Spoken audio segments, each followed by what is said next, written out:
आज मैं तुम लोगों को वर्ब टू बी के बारे में बतलाने जा रहा हूँ।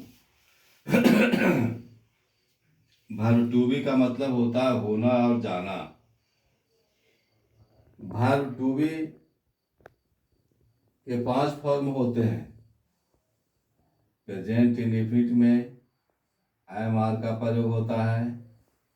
पास्ट इंडेफिनिट में यानी V2 बाद वर्ब का प्रयोग होता है। प्रेजेंट परफेक्ट में या पास्ट परफेक्ट में या फ्यूचर परफेक्ट में बीन का प्रयोग होता है। फिर बीइंग का प्रयोग होता है कंटिन्यूअस में।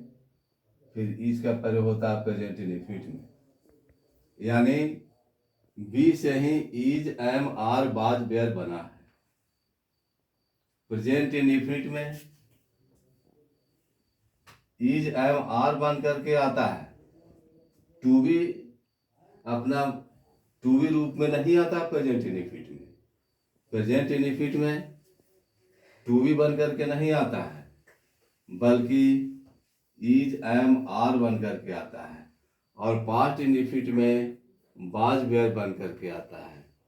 फ्यूचर इंडेफिनिट में अपने मूल रूप में आता है। बी बी यहाँ बी मेन वर्ब हो गया। बी क्या हुआ? मेन वर्ब हुआ। बी मेन वर्ब हुआ। I shall be a doctor, you will be a doctor में मेन वर्ब हुआ बी। अब मैं बताऊंगा इसकी हिंदी। मिल्क इज वाइट का मतलब होता है दूध उजला होता है। द पुअर आर ऑनेस्ट का मतलब होता है गरीब लोग ईमानदार होते हैं। मैन इज मॉर्टल का मतलब होता है आदमी मरणशील होता है। गोल्ड इज येलो का मतलब होता है सोना पीला होता है। अब बॉय नट्टी का मतलब होता है लड़का नटखट होता है। हम ऐसे नहीं बोलेंगे। मिल्क इज वाइट की हिंदी हम ऐसे नहीं बोलेंगे कि दूध उजला है, गरीब लोग ईमानदार हैं। मैन इज मोर्टल को ऐसे नहीं कहें कि आदमी मननशील है। गोल्ड इज येलो की हिंदी ऐसे नहीं बोलेंगे कि सोना पीला है। अब बॉय नट्टी का हिंदी ऐसे नहीं बोलेंगे कि लड़का नटखट है। इस तरह से है लगा के नहीं बोलेंगे, बल्कि होता है करके बोलेंगे। तब इज आर एम का प्रयोग मेन वर्ब की तरह माना जाएगा। ठीक है। यानी इज का मतलब हो जाता है होता है, आर का मतलब होते हैं, एम का मतलब होता है। यह सब मेन वर्ब है। मेन वर्ब का काम यहाँ कर रहा है। इज आर एम तब हेल्पिंग वर्ब बनता है जब इसके साथ कोई और मेन वर्ब आता है। जैसे ही इज रीडिंग, तो रीडिंग आने पर ही is are am was were main verb helping verb का काम करेगा। ऐसे is are am main verb का काम करेगा। यदि इज आर एम के बाद बाज बेयर के साथ यदि कोई आइने रूप में वर्ब नहीं आता है तो वर्ब मेन वर्ब के रूप में काम करता है, न कि हेल्पिंग वर्ब के रूप में काम करता है। अब आइए वर्ब टू बी का जाना का मतलब बताता हूँ। टू बी मैंने जाना होता है। मैं आगरा गया हूँ। मैं आगरा गया हूँ में I have been to Agra बोलते हैं। यानी गौन का प्रयोग यहाँ नहीं करते हैं। यहाँ गौन का प्रयोग हम नहीं करेंगे। फर्स्ट पर्सन में आई बी और यू के साथ फर्स्ट पर्सन और सेकंड पर्सन के साथ जाना की अंग्रेजी थर्ड बी थ्री में हम बीन लगाते हैं, ना कि गौन लगाते हैं। ऐसा इसलिए करते हैं कि बोलने वाला तो फर्स्ट पर्सन यह है, आगरा गया कहाँ है।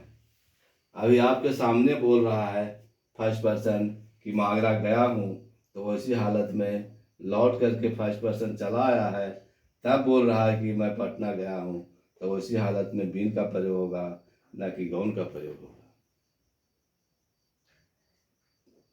और लेकिन थर्ड पर्सन के साथ गौन का प्रयोग और बीन का प्रयोग दोनों हो सकता है।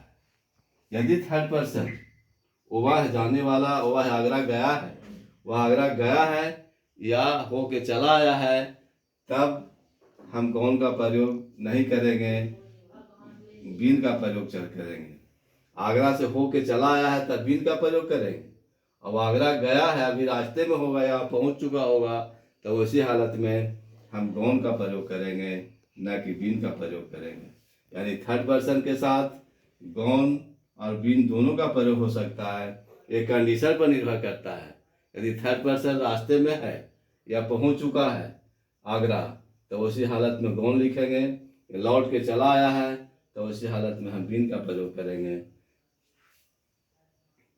तो कहने का मतलब मेरा हुआ कि is are am present indefinite में बी अपने मूल रूप में नहीं आता है, पास्ट इनडिफिनिट में भी अपने मूल रूप में नहीं आता है, फ्यूचर इनडिफिनिट में अपने मूल रूप में इसका प्रयोग किया जाता है। यानी प्रेजेंट इनडिफिनिट में जब इज आर एम का प्रयोग होगा तो मेन वर्ब कहलाएगा। पास्ट इनडिफिनिट में बाज वर्ब का प्रयोग होगा तब मेन वर्ब कहलाएगा। लेकिन प्रेजेंट कंटिन्यूअस में इज आर एम का प्रयोग करेंगे तो हेल्पिंग वर्ब कहलाएगा। और बाज वर्ब का प्रयोग पास्ट कंटिन्यूअस में करेंगे तो हेल्पिंग वर्ब कहलाएगा। इसके अलावे प्रेजेंट इनडिफिनिट और पास्ट इनडिफिनिट में इन दोनों शब्दों का प्रयोग किया जाएगा तब मेन वर्ब बन करके आएगा।